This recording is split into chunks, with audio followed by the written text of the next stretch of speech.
What happens when life hits you blow for blow and the storms seem never ending? Yet, instead of laying down and giving up, letting your storms consume you, you remain steadfast, finding the willpower, the strength you didn't know existed, and the courage to keep pushing forward. That is perseverance. How you respond to your circumstances is key. Welcome to the basics of perseverance. What it is, what it ain't, y'all. This is a peace of mind, and welcome to the basics of perseverance, where how you handle your situations and circumstances is key. Now, today I have with me my girl, JB QueenPeace, also known as Janique Booker. Yeah. Booker, how are you today? I'm excellent, thank you. How have you been? It's like, how long has it been since I've seen you? It's A been a few while. years. It's been a couple of years because baby girl Yeah. is out of high school and everything. She doing her thing right now. Baby girl is working, doing her CNA thing. Right now, she's in Aruba. Okay. So I'm trying to live vicariously through her.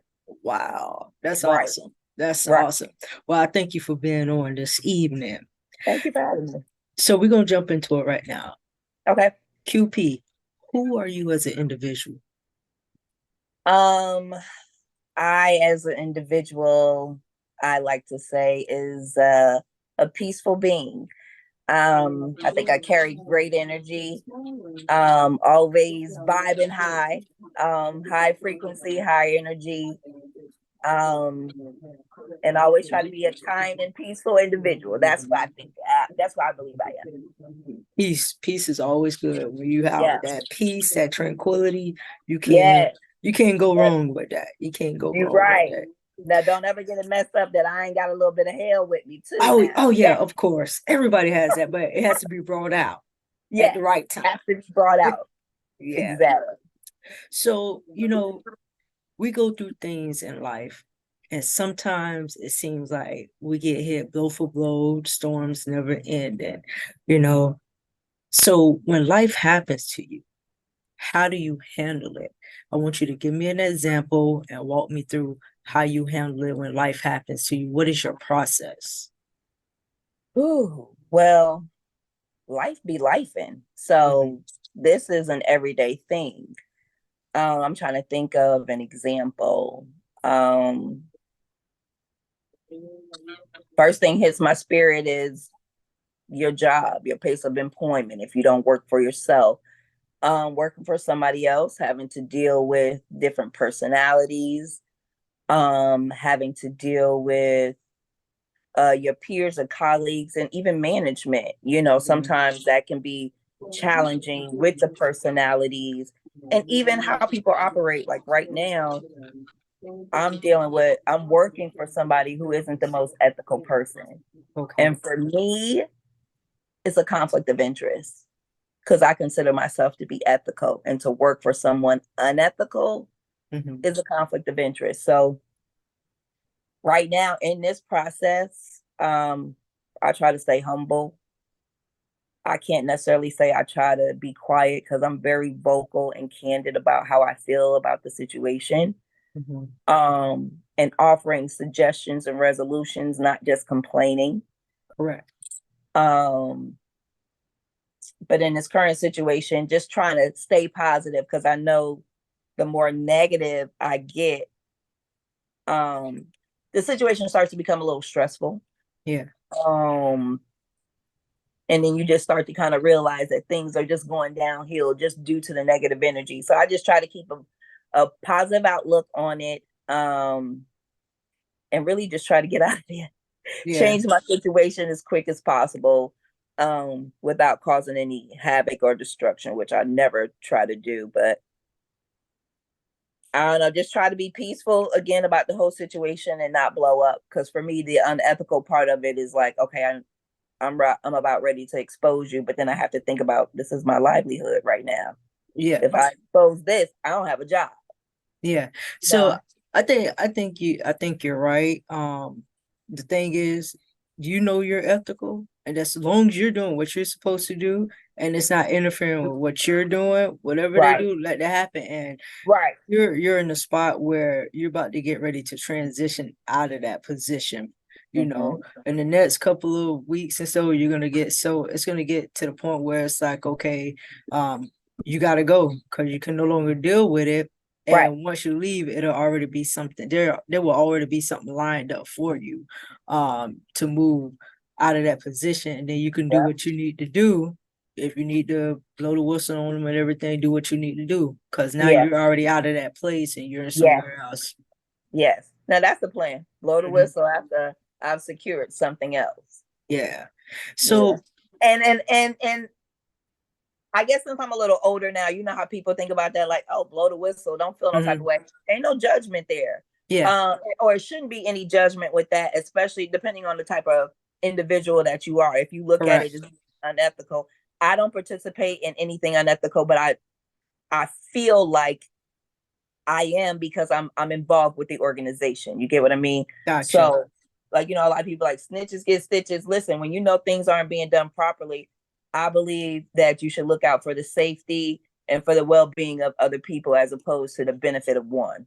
Exactly. So, That's most definitely correct. You got to yeah. have a plan and how you transition out. Yeah. And trust me, the plan is put together. So, oftentimes people dim their light. It may be, I had someone to say circumstantial dimming because they're this African American dancer and they're in this white space and they have to carry themselves a certain way. They can't just be themselves. They have to carry themselves in a certain stature when they're around these individuals. And then you just have the plain, if you're out with your friends and you feel like, you're doing too much or you're outshining them, so you dim their light to make them feel good. And then I have someone say, I'm not going to dim my light, but I want to make sure that their light is brightened too.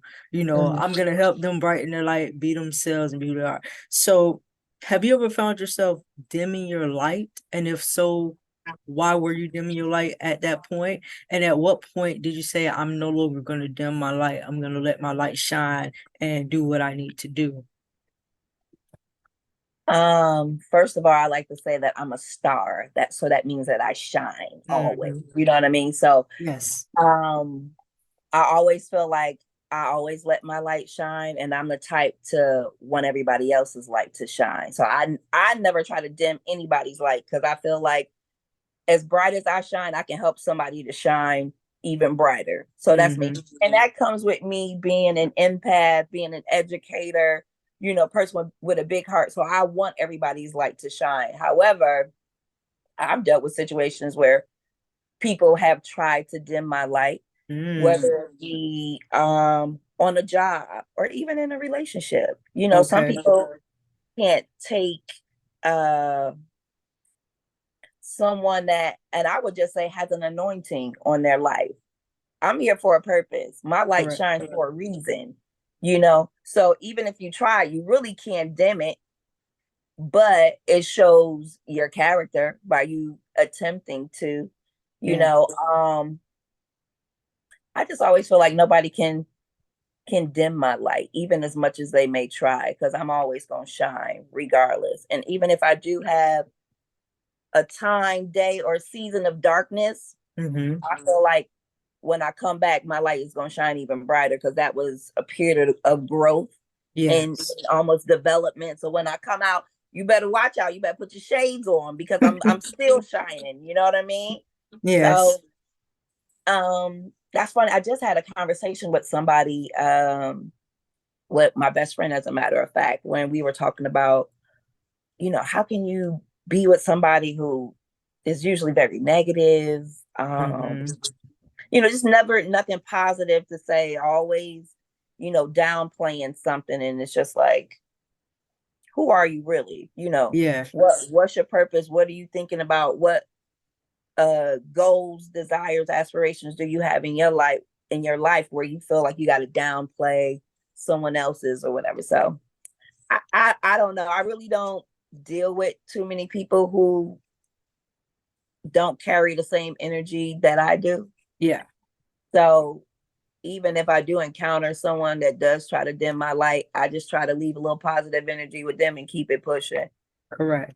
No, I definitely understand. Definitely understand. So you said something about growth, and you said something about being around people. So I'm gonna go with, I'm trying to see where I want to go with it. So we're gonna go with the comfort zone.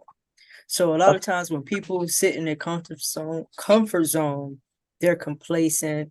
Um, they can be just lazy, or they feel like they've done everything, but there's more you can do instead of just sitting around.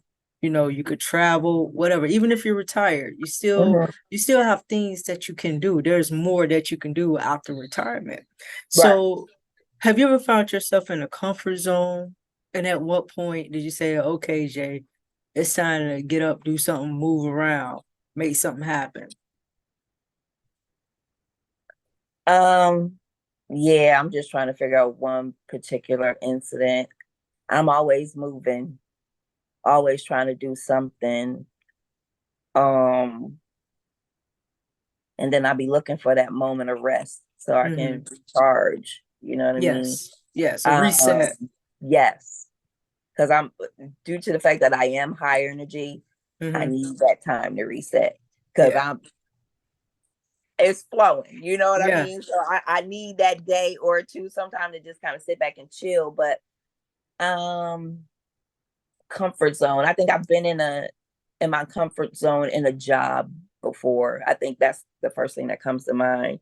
Okay. Um where, situation was just good. You kind of not necessarily come in when you want to, but if you roll in late, it really ain't no consequences.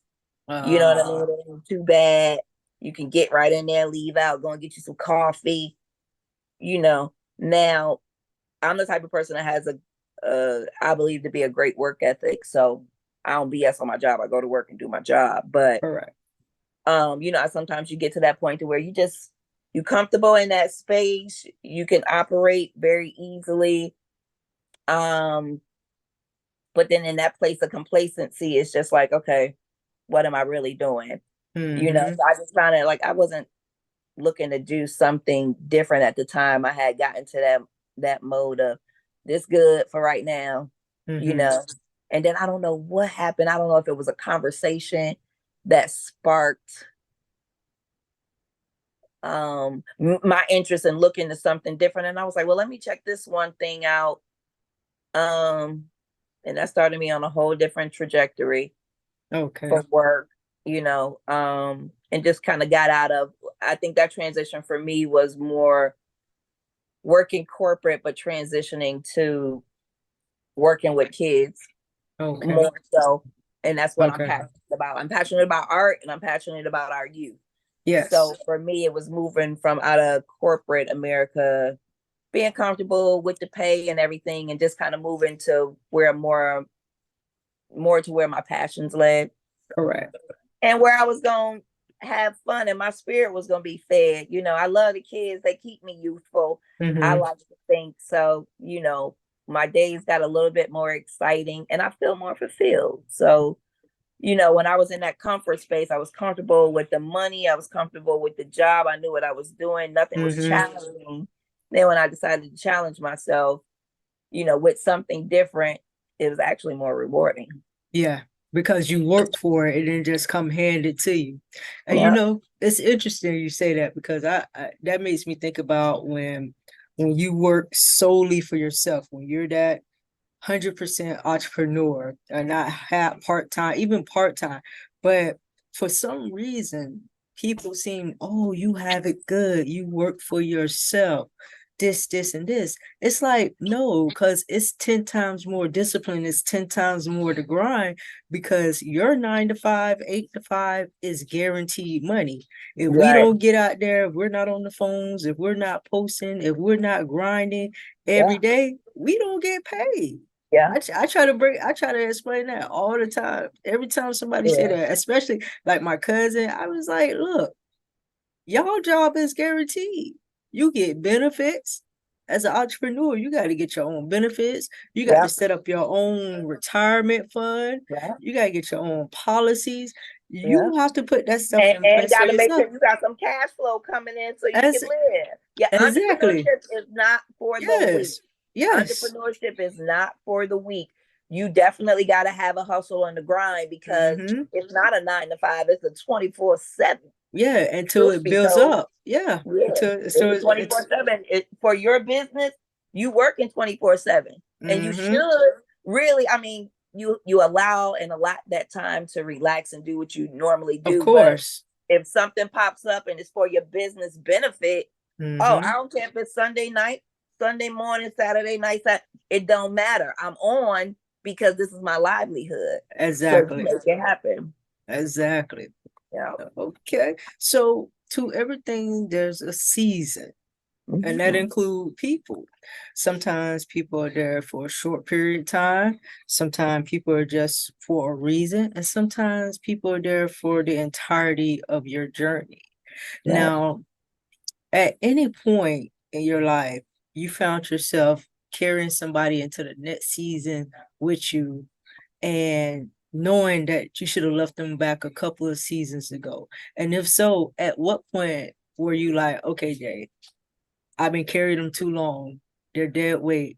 There's no mutual benefit. I'm just getting drained. At what point did you just let them go and deal with them from a distance so you can focus on what you need to do? Because along the path, when God removes people out your life, He always send replacements and align them to you. So talk to me. Okay.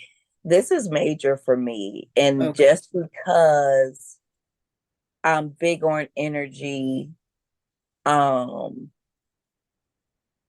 the people that I allow in my life, um, is big for me. You know what I mean? Mm-hmm. Because I really don't deal with too many people. I'm kind of a loner. Um, Even though I could be Miss Congeniality and rock with everybody, I don't Mm-hmm. with everybody. You know what I'm saying? Right. I don't. I Right. don't know what the language barriers are on here. You know what I mean? Oh, it's But not. Trust me, yeah, one of my guests was off the chain. okay, yeah. I I can get along with anybody, but I don't fuck with everybody. Yeah. And that's just because energy doesn't allow it for me. If your Mm-hmm. energy is off, if it's negative, if I sense something ain't right with you, I move differently around you. And you might look at like, why she? It's you, it ain't me. Yeah. I feel it. It's you, it ain't me. Because for the most part, I can get along with anybody. But when it comes to seasons and seasonal people, Mm-hmm. I think it may have been definitely the last 5 years. I think it may be approaching 6 years. Every January, every new year, I do a purge. Mm-hmm. And my purge is to reevaluate relationships. How has this relationship served me over the last year? You know what I mean? What has this person done to, for, and it's not about anything being transactional. You Mm-hmm. know what I mean? But how has this person served me in friendship, relationship, business, networking over the last year? If I Yeah. can't pull out any positives, purge, we done. I'm Yeah. not carrying you into next year with me. Because for what? What's the purpose? You haven't served me this year. Why am I taking you into this next year with me? It's Yes. pointless. So I purge people at the end of the year. And that's been pretty successful for me. You know what I Mm-hmm. mean? I haven't had any issues, but for me, it was to let you go. And I'm not returning to that because it didn't serve me. You know, Yes. um, there's was it one time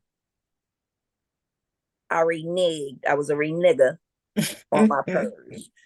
Okay. Mm-hmm. I was a renegger on my purge for one person.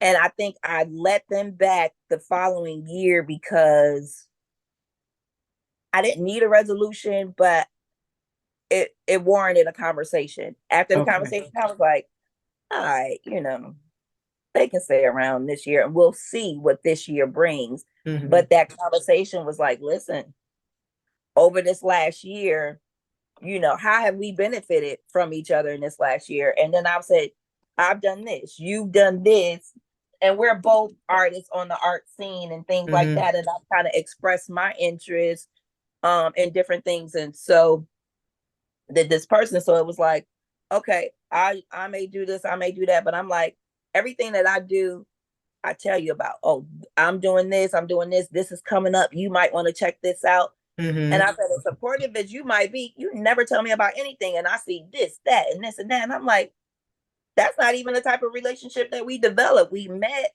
on some networking, let's look out for each other. And I was just like, I don't feel like that's being done. And I look out for you on everything. Yeah. And they really had to sit back and be like, you know what, you're right. And I'm glad you brought that to my attention. I wasn't aware that it was looking like that or going down like that. So that's what allowed me to say, all right, you can come back in. They still around too. It's been a couple of years, so they still around. So kind of bringing them back in from that purge, I can't even say that it's been a benefit. It hasn't been a deficit though. Okay. So for me, that's fine. But yes, every year I purge in January, just like, people, New Year resolution. I'm not going to do a New Year resolution. You're going to either choose to change your lifestyle or not. That's going to be based on your decisions and your actions. But my purge has definitely been long-standing, and it's worked for me. That's right. Yeah, I have a friend named P. She does the same thing around the end of the year. She does it, and somebody said, "Oh, that's rude," because she told them, how are you benefiting? What is the mutual benefit here? You don't serve a purpose. You no longer serve a purpose to be my friend or in my inner circle. I mean, it's not rude. It is what it is, and I think some people feel some type of way. But then if they really sit back and look at it and think about it, they'll realize that they're either just always leeching. And what I mean by leeching, they're always asking for something. They're always talking about what's going on in their life. They're always draining your energy. So like that's not a friendship. A friendship is supposed to be a balance of 50-50. Or a positive relationship. Or positive energy boosting, motivation. So those are the people that you purge, the people who drain your energy, drain your resources. You know what I mean? No. Are they giving anything? Are they offering you anything? Are they serving you in any kind of way? And again, relationships don't have to be transactional. Is that person a listener? Can you call that person and count on them to listen to you when you want to vent about something? And if you want advice or ask for advice, they give you sound advice that you can use or take. You know what I mean? Even somebody like that, that's somebody that you look at and consider, how is this person serving me in my life? If it's even that, being a good listener, being somebody that I can talk to or go to with a question, with a problem, that person serves their purpose. Yeah, and you don't have that, and they're not always yes person. They're not afraid to check you. Please don't be no yes man, because I'm a purge. Yeah, I don't need that either. Yes, most definitely. So since we're on that with the friends and in the inner circle, I want you to think about individuals that you allow in your circle and the process that you allow the process that at what level, because with me, there's levels to it. So I may have an associate, an affiliate, there's levels to it because I don't keep that many inner circle people. How do you choose who's in your inner circle besides their energy, and what is important to you? Trust, honesty, loyalty, and if one of those individuals betray you in any way, how would you handle that situation? I know that's their ass.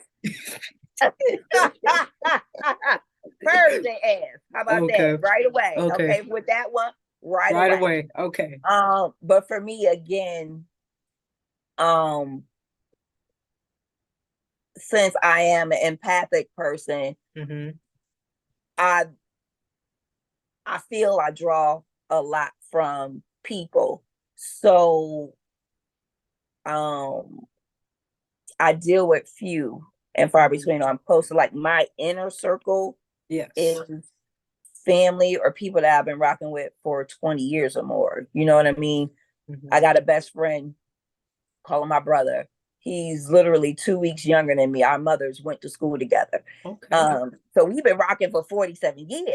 You know, so that's my dog. I had to get off the phone with him to get on with you. You know, Okay. I gotta go. You know what I mean? But you know, that's who I rock with. Him. I got another friend who I started college with in '94. Yeah. You know, another person who's anointed, who I can call on, who I can count on. You know what I mean? Even sometimes you be like, nigga, you got $25 till tomorrow. You know what I mean? One of them.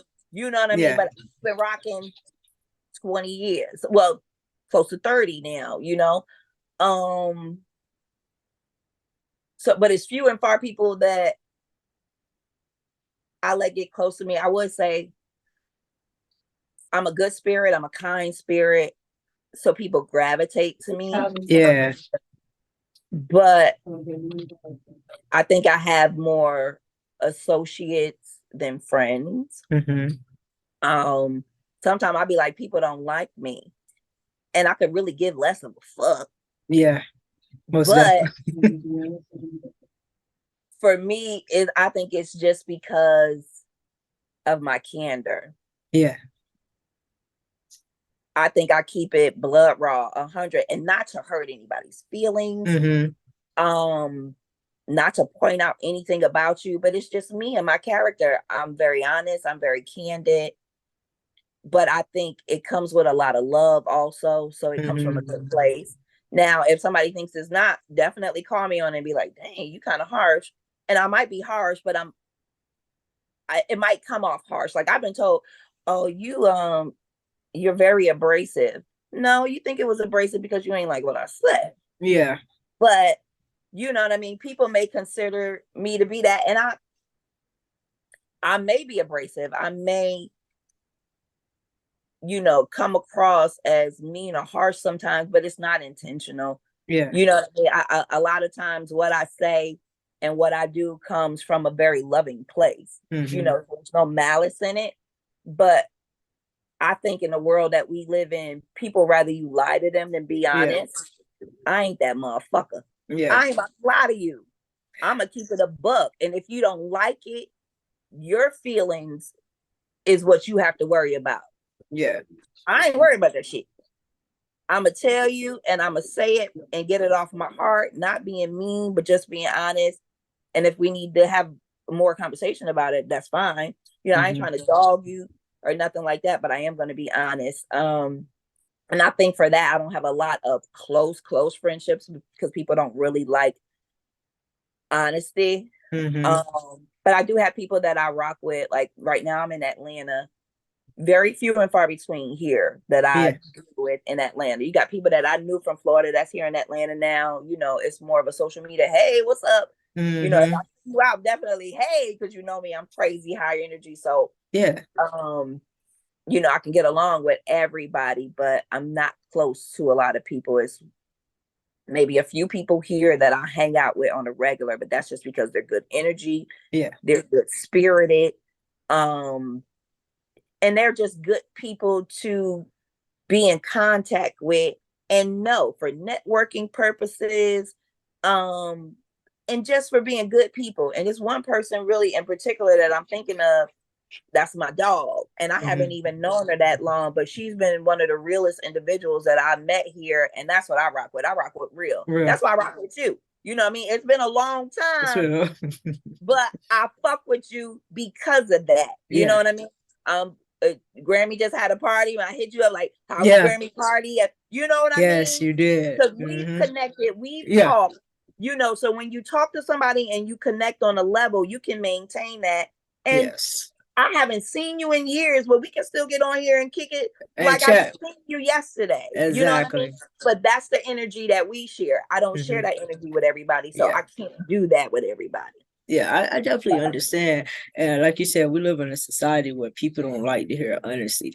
And, you know, I've been told, you said that kind of harsh. And I'd be like, well, I didn't mean to say it. I didn't, you know, say it in a way where I'm yelling or any push behind it. It's just, I could just, like I'm talking right now, and I just say it and like, that was harsh.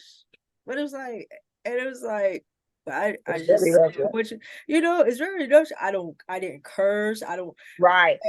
it's kind of like you could curse somebody out without cursing, but the Yeah. conversation is just a regular conversation because you're pointing out stuff. And it's like, don't ask me if you don't want me to tell you the truth. Right. You know? It's like with people, when you hit that nerve, oh, can't believe you said that. Or how could you say something like that to me? You rather somebody keep lying to you, or you rather them be honest with you? They go into Like, defense mode and ready to yes, offense. So yes, I don't be having time for that. I'm like, yes. okay, I know not to say And, nothing else to you. Don't ask me nothing. and it even came to a point in my life because I'm an extremely sensitive person. Um, and I think that's an empathic part of me, but I'm also a Cancer. So characteristics with Cancer is extreme. Don't do that. Your face just went. Don't. Don't do that. No, you know what's so funny? Yeah. Cancer get a bad rap, I think, because we are super sensitive. But I think the Cancer is definitely accurate when it look like hard shell, soft exterior. Yes. You know what I mean? Like my outer shell, don't fuck with it. You know what I mean?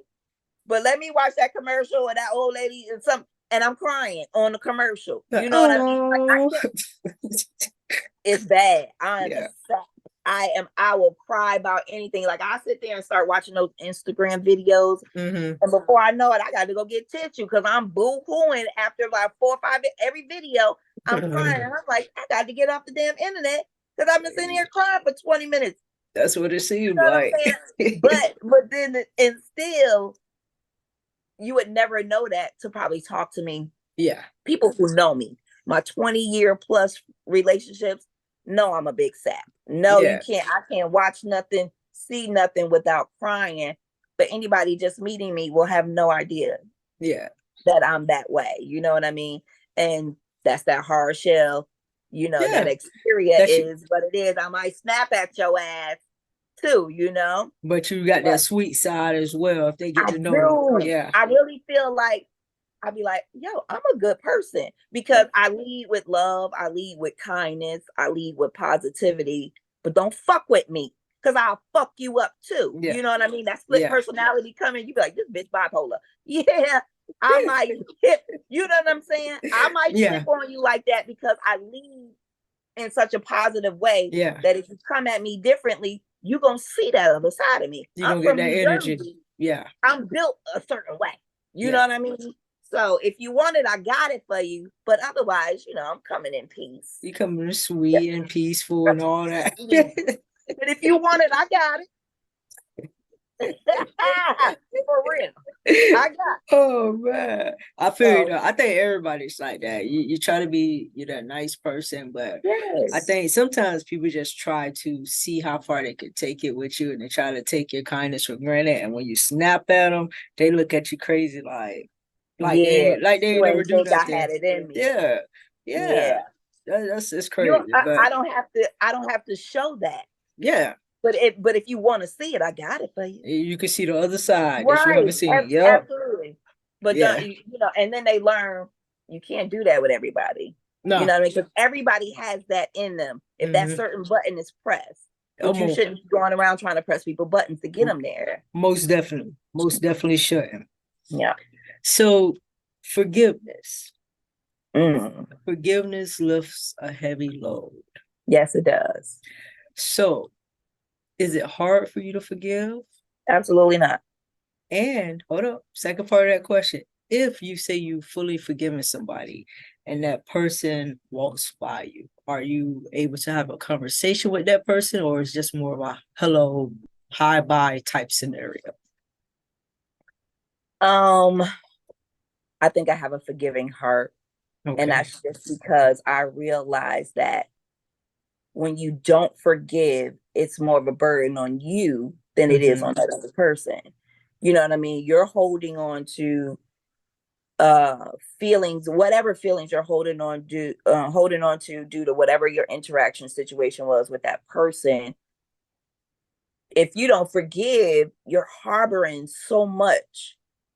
And that person probably just said, fuck it, ain't even thinking about it no more. So it affects you more than it affects the other person. Correct. But when you when you get to the level of forgiveness where you feel like, okay, this person has maybe wronged me, you have to come to terms with what they did and even ask yourself the question, will I be okay if I never get an apology from this person?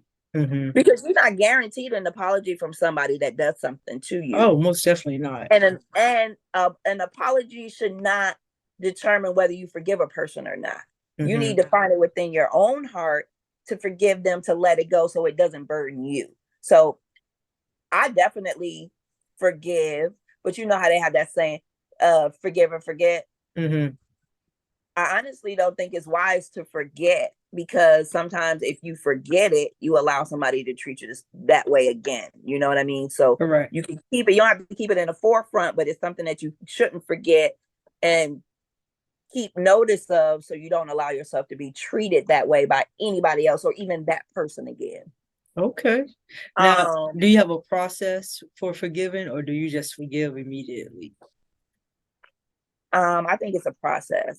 Okay. For me. But then sometimes I've forgiven people immediately because it wasn't even that serious to hold on to. Correct. You know what I mean? I think with age, I've learned to give people grace. You know, because I think now we start to talk more about mental health and different traumas that people have experienced as children, which have affected them in adulthood. Correct. You learn some people have deficits, you know what I mean? And they really can't give you what they never got. So it allows me to give people grace and say, they ain't even know better. So because you didn't know better, I'll give you that grace to say, I can forgive you because you really didn't know better. Now, for a motherfucker who knew better, then it's a different process. You know, a motherfucker, you knew what you was doing. Yeah. So it's a different process for me to say, okay, they knew what they were doing. They did it intentionally. I got to move past what that intention may have been. And say, okay, what was that motivation there? Okay. All right. Figure out maybe what it could have been for you, or maybe it's something that I never understand. Correct. But I move accordingly from that. Now I can forgive everybody, but it does affect how I interact or even deal with you going forward. If you do something to me, if I forgive you, and it's something that I do forgive you for, and it's not major, I'll still continue to deal with you, but I'll handle you accordingly. Our relationship may not be the same. We may not do the same things, but I can still extend grace and love to you. It may be limited in a way, though. You know what I mean? Yeah. And for me, I can still be true to myself and say, these are the boundaries that I have to set for this relationship. Correct. You know? But in setting boundaries, I forgive you for what you did, but I have to set boundaries with you, and there's only so much that I can do going forward. But I can still maintain the relationship. And a lot of times that's done with family. Oh, yes. Where they going? They gonna be here. Them motherfuckers related to you. So you can't choose them. You're gonna be around them. Yes. You know what I'm saying? Family is your family. You know what I mean? You don't always have to deal with your family, though. Yes. There's nothing wrong with setting boundaries with your family. A lot of times forgiveness has to be done inside the home and inside the family first. Yes. Before you can even think about forgiving anybody out here on the street, because a lot of times what happened in your home is worse than what happened out here on the street. Yes, it is. You know? Yes. So a lot of people have to deal with forgiveness in their home first. And that's just process of kind of looking at how somebody may have harmed you, seeing if it's another way that you could have saw it. Maybe I looked at it as it was harmful, but maybe they had good intention and I didn't see it at the time. You know, so really evaluating the situation and asking myself, do I need an apology from this person? Yeah. If I do, it warrants a conversation. But how do I even handle it if I don't get the apology? Yeah. How am I moving forward from that? And then just really deciding to say, this happened to me, but I'm going to move forward either with this person in my life or not in my life. Correct. and move on from it. But know that if you ever face with the situation again, and keep it, in your mind, okay, this is what happened last time. This is how I handled it. I may be able to handle it like this again, or even just choose not to deal, period. So. Okay. Good. All right, you guys, we're going to take a brief break and we'll be back to you momentarily. What's good, everybody? This is Miss Sassy, the CEO of Beaushine Entertainment and the co-owner of the new Beaushine Apparel line. Y'all, you gotta go and check it out. BeauShineApparel.com. You can find me on Beaushine Apparel at Facebook and Beaushine_Apparel on Instagram. We have the coolest shirts there is. I'm telling you. So come through dripping with us. Check out the line. Show your support. Shout out to those that have already shown support when it's only been up and running for 7 months. 7 months, y'all. And we're doing good already. Shouts out to Peace of Mind. Go and click the subscribe button. There's a personal, intimate interview that she has done with me, and it's going to be only on her site, on her YouTube site. Please go and subscribe. Click the button. Peace of Mind. Owner, Lyric Allen. Your girl Sassy signing out. All right, welcome back, you guys. If you're just joining us, I'm with my girl, QueenPeace, also known as Janique Booker. And we're going to hop back into it. So, who has been the most influential person in your life and why? Most influential person, I would have to say my grandmother. And that's just because she's my angel here on earth.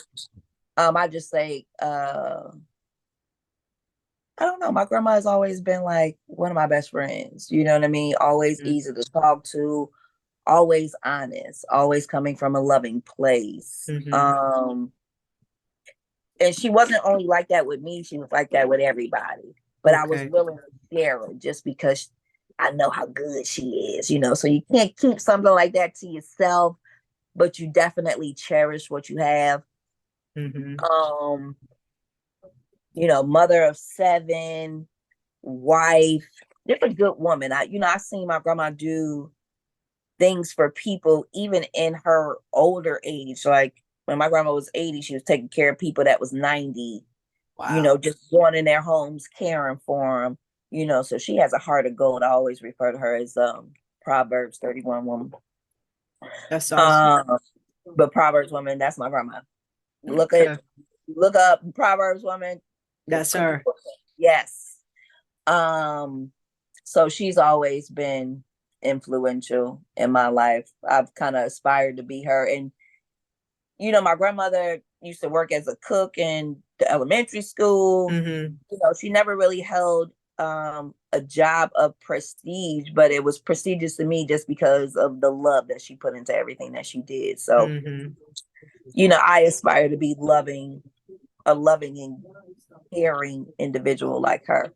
I think I'm probably more tainted than my grandma, hopefully as you for real.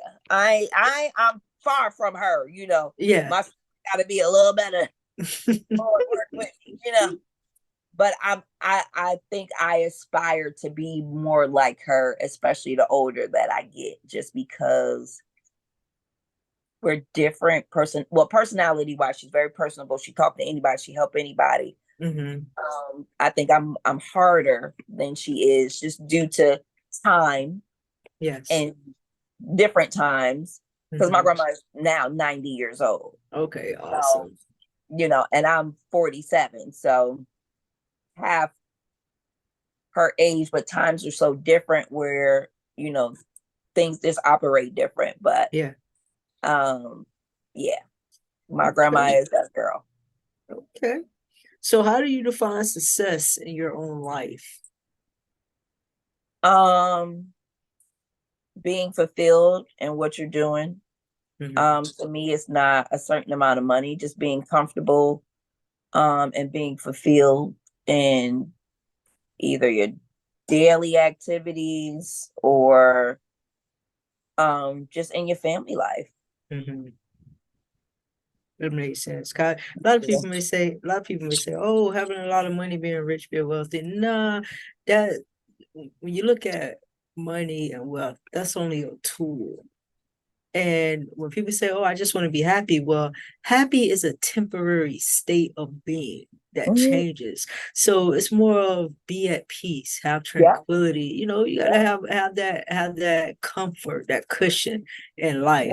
You know, don't always look at monetary things or materialistic things, because that's And not it. then not even that, truth be told, you start looking at people that have a shit load of money and they ain't happy. They miserable. Oh, man, look at You these know what I mean? So millionaires. money, it's been a misconception for the longest time that money makes you happy. That's not true. You have access to a whole lot more with money, but that money is not should not be what you deem as happiness. You know what I mean? You could get a lot more things to try to make you happy with that money, but ultimately happiness is within. So you ain't gonna find that with money. But again, I think people kind of need to realize success is not on somebody else's job. Success is not how much money you have in your pocket. Success should be, you know, how many healthy relationships do you have? You know, how many loving relationships do you have? How many, how successful is your family in not being caught up in the system, not being victims of the system? Like, I think as a people, as Black people, we really need to come together more in community, you know, because it's different for us now. We know we used to come together as community and, you know, do a lot more. Generations have changed so much and times have changed so much where I think we lost community. Yeah. Sad. It's becoming competition. Who can do this? Who can make the most money? Who can outshine the other person? But to be honest with you, if it's about community, everybody got to be out here getting it. I got it, so I'm about to help you get it. And you help him get it and her get it. So if everybody, each one teach one, we could be so much further along, or at least headed in that direction now on the upward trajectory at this point, if we start helping more than feeling like you said, we're in competition with each other. Yeah, we got to clean up our communities too. Man, we got to clean up the communities. We definitely got to clean up, because you can't, it's crazy. You can't be a Black owned store in your own neighborhood without getting robbed or people stealing. I've seen so many stories. This young lady, I forget where she's from. Her husband opened up a hair store.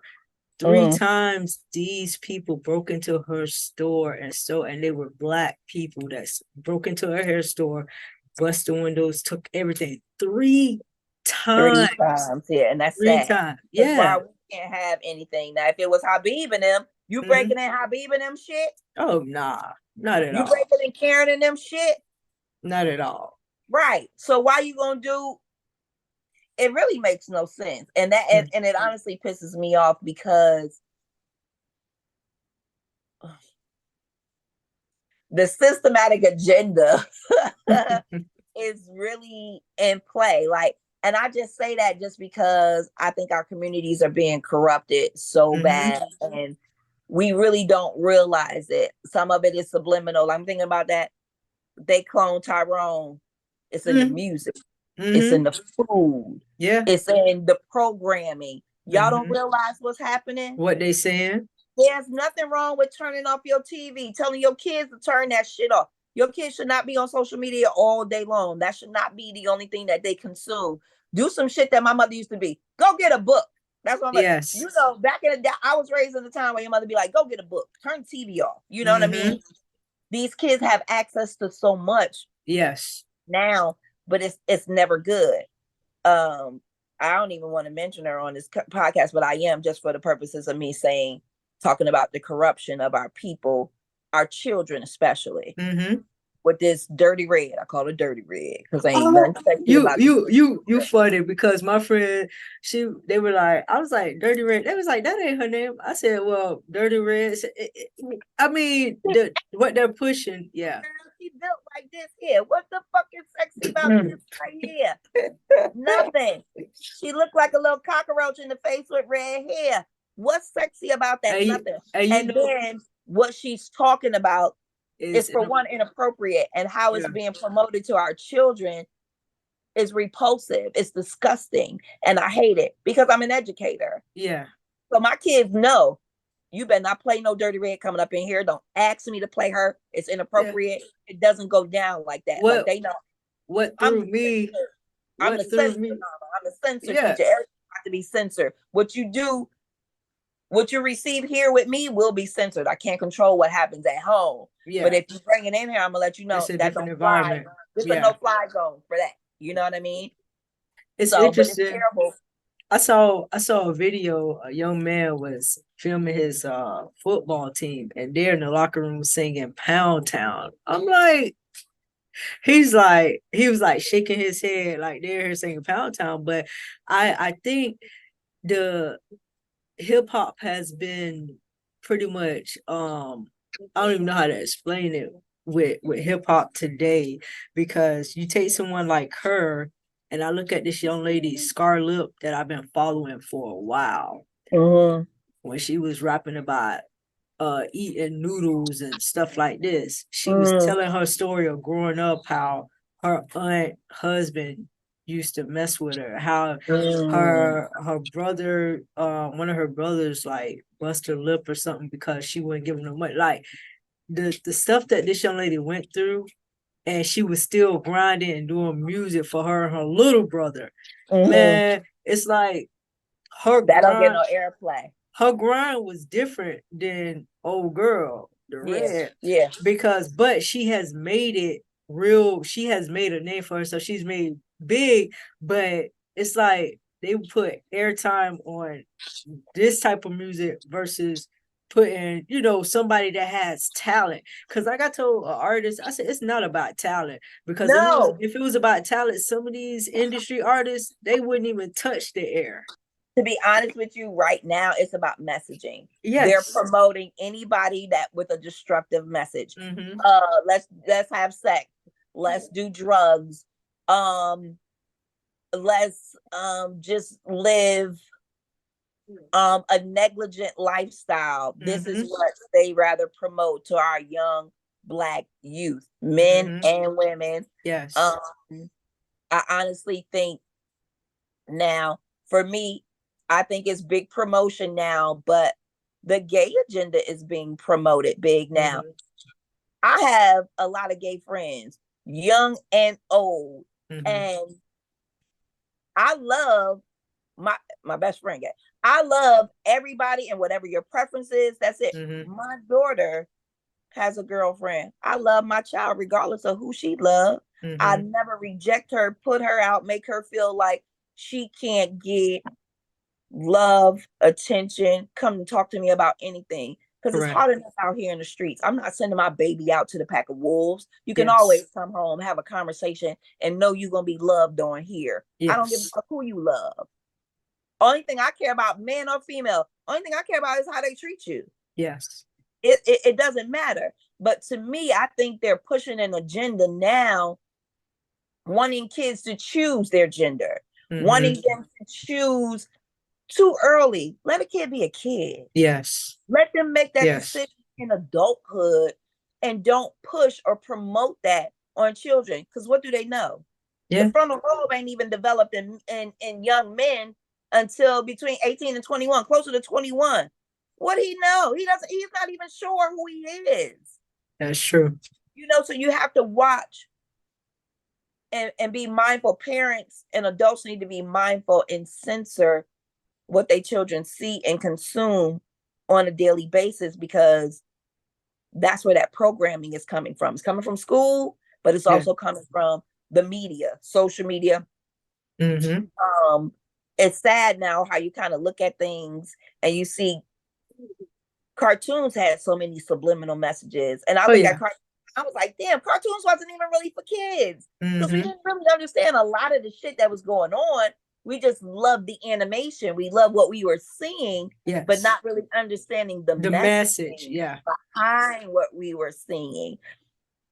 Y'all gotta tap into that third eye, baby. you really got to tap into a higher consciousness to know what the fuck is really going on. You know, people be like, wake up, be woke. You better wake the fuck up. You better know what the fuck is going on. A majority of them saying they woke, wake this. They don't made a whole, DeSantis done made a whole agenda about being woke. They don't even know what woke mean.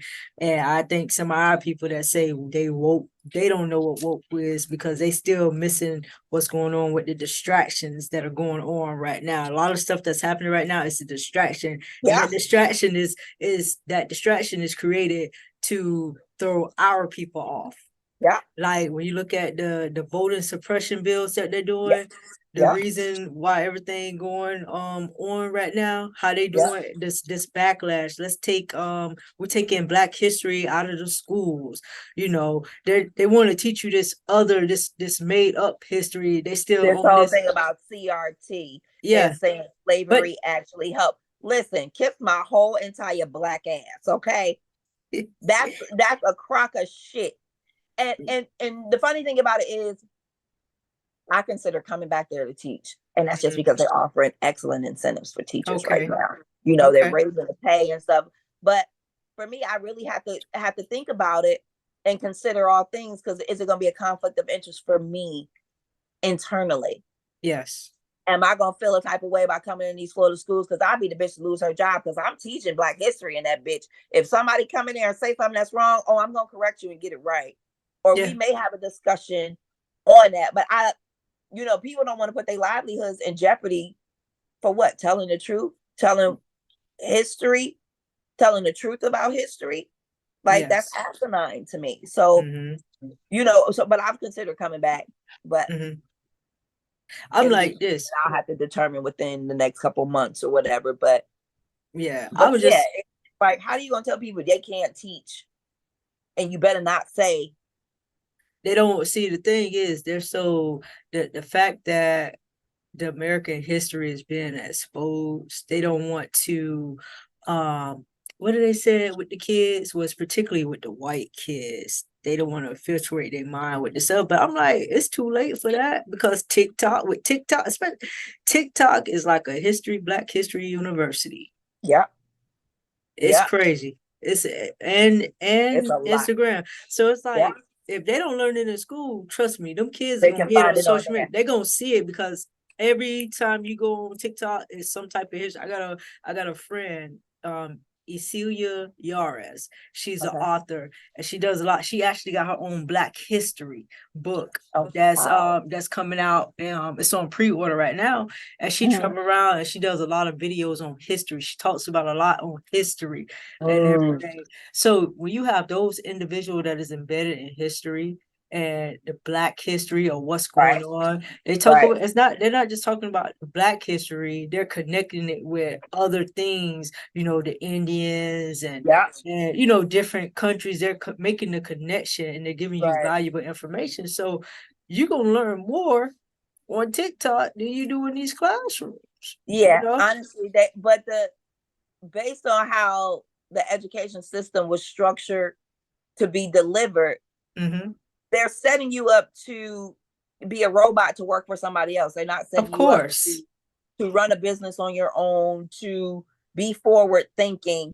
It's from elementary school on up through high school and college is programming. And what people don't realize, and I finished, I went to high school, went to college, got a degree, I got a bachelor's degree. Okay, we were programmed with these things in school. It's important that as parents and as adults, we expose our children to things that they're not being exposed to in school. You know what I mean? True history. Buy them some books. Let them read up about. Let them get on TikTok and do a deep dive. Tell me what you can find, something that you didn't hear about in school or that I didn't tell you about on the internet. Follow it up. Do a deep dive. Make sure that it's factual. You know what I mean? Exactly.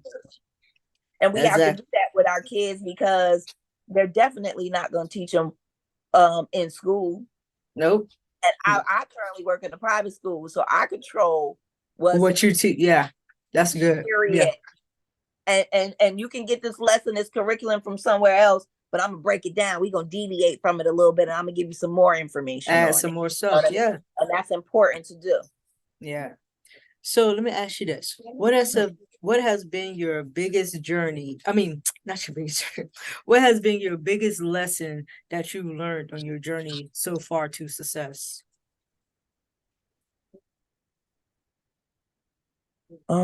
Biggest journey.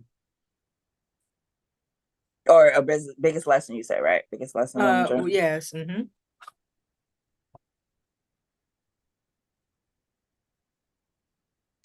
I think it's what I mentioned earlier, giving grace. Okay. I think that's been the biggest lesson, just to learn to give grace to people, because I think a lot of times people come from a place of judgment and pointing the finger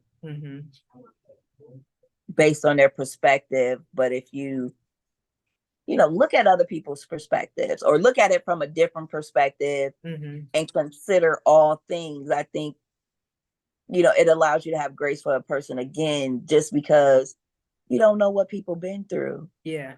And you don't know what people going through. You might see people wilding out and be like, oh, this bitch tripping, like she wilding out. You don't know what she going through. Yeah. You don't know what's currently going on in her life, that this may be the dumbed down version. This may be small right here. It could be bigger than this, but she's trying to control herself. So a lot of times you don't know what people are going through. So you should allow people some grace, because I look at it like I was raised in love. Yeah. Okay. In my family, I was raised in love.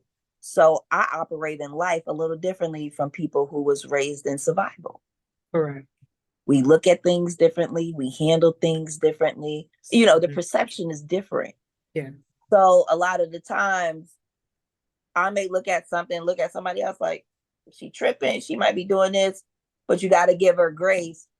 She may not know no better. She may not know no different. She may have been traumatized, or he may have been traumatized in a way where this is how they're receiving this information and this is how they're responding to it. So for me, I think my biggest lesson is to be able to give people grace. Okay. And then my grandma, one of my best friends, like I'm a work in progress. I'm still learning to even give myself grace. Yeah. You know what I mean? And my grandma be like, "Ooh, you be having a bad attitude, like your attitude bad." I'll be like, yeah, I gotta come to church. I'll be having a bad attitude sometimes, but I'm a work in progress. And I can admit that, it's some stuff that I still need to work on, but in giving other people grace, I gotta give myself some grace. Yeah. Well, I think the fact that it becomes a problem when you don't realize that you need to work on yourself. That's when it becomes a real problem. But the fact that you do realize that you still have some things to work on, that's a good thing, because you're making progress, you're making those steps and making those necessary changes to be a better version of yourself every day. That accountability piece is big, right? Yeah. People don't like to take accountability. Nope. For some reason. Nope. And that's what I try to almost teach my students now at elementary age. Start taking accountability, even though if you were wrong, for your actions, and be okay with that. Like, I just had one incident Friday where, we had a fun Friday at school. So I took my karaoke microphone. So I walk up in the building singing with my karaoke microphone. So they like, oh, here's this book. Like this the day we gonna have today. So, good morning. Happy Friday. I'm on 10 first thing in the morning. And I've talked about my microphone several times, so the kids know that I enjoy it. That's my toy. Correct. One of the kids fucked around and broke my microphone on Friday. And they came in there. Okay. They came in there like, oh, your microphone broke. Because they know me. What? Who broke my microphone? Like my microphone? So they told me who it was, and I was like, go get it. So he came in the room crying. They lied on me. I ain't do it. You know what I mean? But I gave him a little grace. Yeah. Listen, you was playing, you knocked the table, the microphone fell down. It ain't like you took it and you threw it on the ground. Yeah. And you better be glad it still worked though. Yeah. I might have to glue something down, but it still worked. But he a kid. Yeah. I left it in there unattended. I had to give him some grace, give myself some grace. You shouldn't let that damn microphone in there with them kids. You know what I'm saying? Unattended, bro. You deal with situations accordingly. Of course. So how do you balance your personal and professional life to maintain overall well-being? I don't know if I got a balance. I don't know if I have a balance. I mean, I work and I hustle. Like I work 2 jobs. I hustle with my art stuff. To be rather candid, I really don't have much of a personal life. I go out and do things, but now I'm a homebody. I be chilling.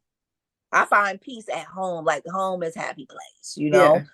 So I'm good there. I don't have to be out in the streets. Now, when I go out, trust and believe me, I'm out there and I'm having a good time, but I don't have to be out there, So for me, the balance is wherever I'm happy, wherever my energy leads me to be.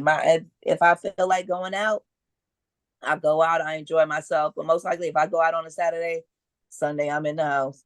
I feel you. I'm the same way. All week long, I work, I grind. And if on the weekend I want to do something, I do. If not, just relax. I'm good with all of it. I know that's right. So, in what ways do you continue to learn and grow, both personally and professionally?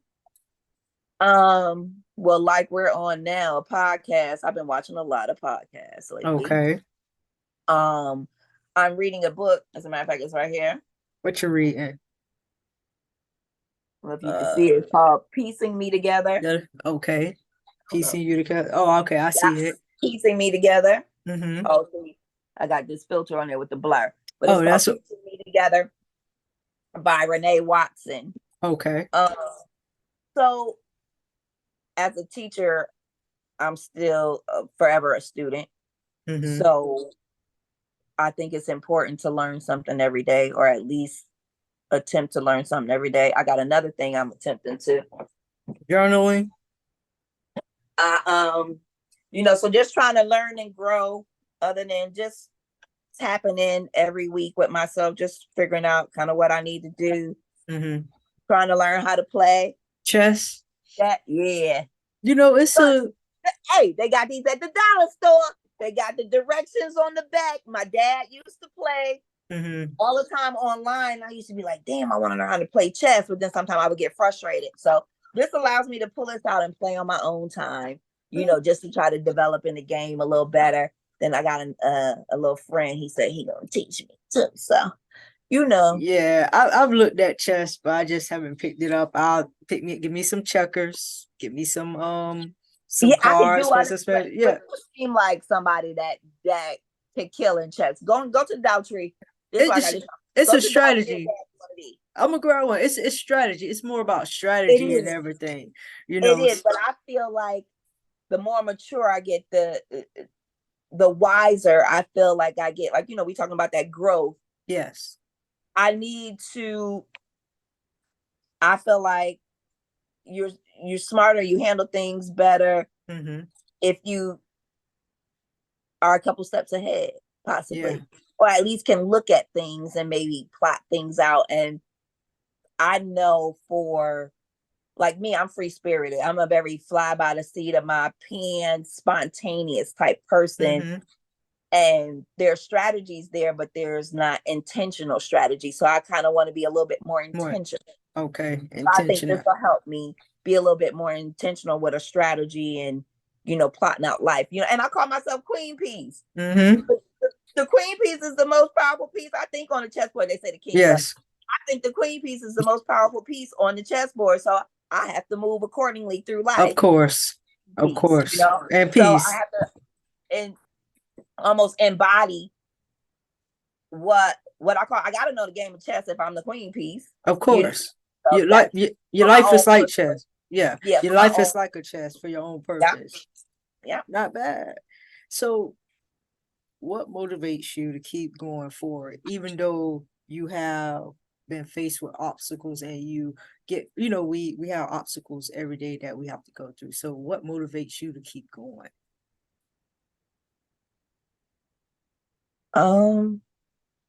Shit. God put breath in my body every morning. If I'm waking up, I'm on. Amen. I'm here. Yeah. It's a reason I'm here. It's a purpose for my day. So really that keeps me going. I mean, I think my daughter's still my motivation. My Mm-hmm. daughter's 20 years old, but I still, kind of want to be the person that she can look at and be like, regardless of what mom going through, she's still up and at 'em. She's still pushing and she's still moving forward. So just to kind of be a good example for my daughter. Okay.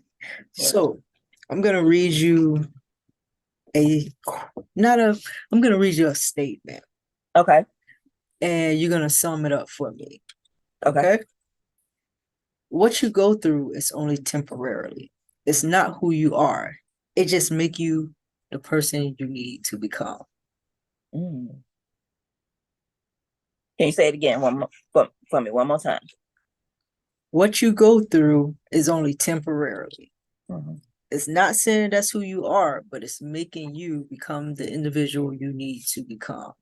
Mm-hmm. Give me your take on that.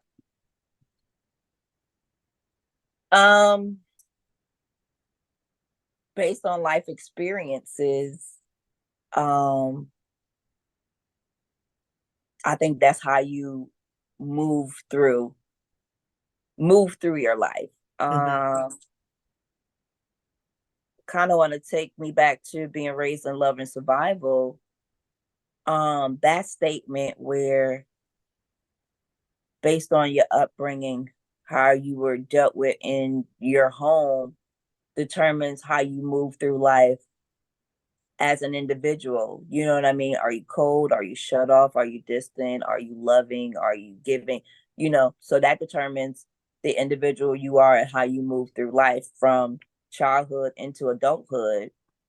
And that survival piece also that determines how you move through life. But that last piece, I think you said, determines who you are now. Yeah, it's not who you are. So when we're going through something, it's always temporarily. And that's that piece of how you handle it will determine will that ends quickly or will it last longer than necessary. And it's not who you are, but it's making you into that person that you need to become. Right. Those situations, those traumas, those different things make you into who you become. But then sometimes you may not become the best version of yourself. So you have to look back, be able to know where you got to make a change and pivot, because some people have work that they need to do. Mm-hmm. And sometimes they know it, they may not know how to do it, how to get help for it, but some things need to change. So even if you're at a place where you're not who you really want to be, start working on who you think you want to be and go and seek help from somebody, even if it's just someone to talk to. You know what I mean? Because sometimes, like I said, I strive to be more like that Proverbs woman, like my grandma. Baby, I got work to do. It need to be some people praying for me. Okay. And I pray for myself, but that's my journey. I'm not quite there, but all I can do is work and make progress to get there. Okay. That sounds good. All right, you guys, this has been another wonderful episode on the basis of perseverance. QueenPeace, thank you for being on. It's always a pleasure. No problem at all. And where can they follow you on social media to see some of your artwork? Well, my Facebook and Instagram is Janique _QueenPeace Creations. And if it's not some variation of that, my name, Janique. QueenPeace is PEACE. Again, Facebook and Instagram. Right now I've been doing body painting and a few art shows here in Atlanta. I do have another one coming up on the 18th where I'll be doing body painting. And I'm also a part of a contest, you guys, for Supreme Sneakerhead. So I love sneakers, the comfortability of a sneaker. You could dress it up and dress it down. So the prize for that contest is to win $10K and the opportunity to go to LA and design a pair of sneakers. So that would be the dopest experience for me. And it'll kind of set me on an upward trajectory to designing some stuff and kind of getting my artwork out there a little bit more. So follow my Instagram, follow my Facebook. If you see me post about Supreme Sneakerhead, the voting is free. Please and thank you in advance. Vote for me. Right now I think I'm in the top 15, so I'm trying to get there so I can get to LA and design a pair of sneakers because it's only up from there. Okay. Okay. All right, you guys. So make sure you guys go check out on Instagram. I will have her information in the information box down below. You'll see it right there in the details. Make sure you guys hit that subscribe button and notification bell so you can know when the next video is going to drop. Until next time, I'm a peace of mind, peace and blessings. Hey, thank you. You're welcome. Thank you. Later. Later.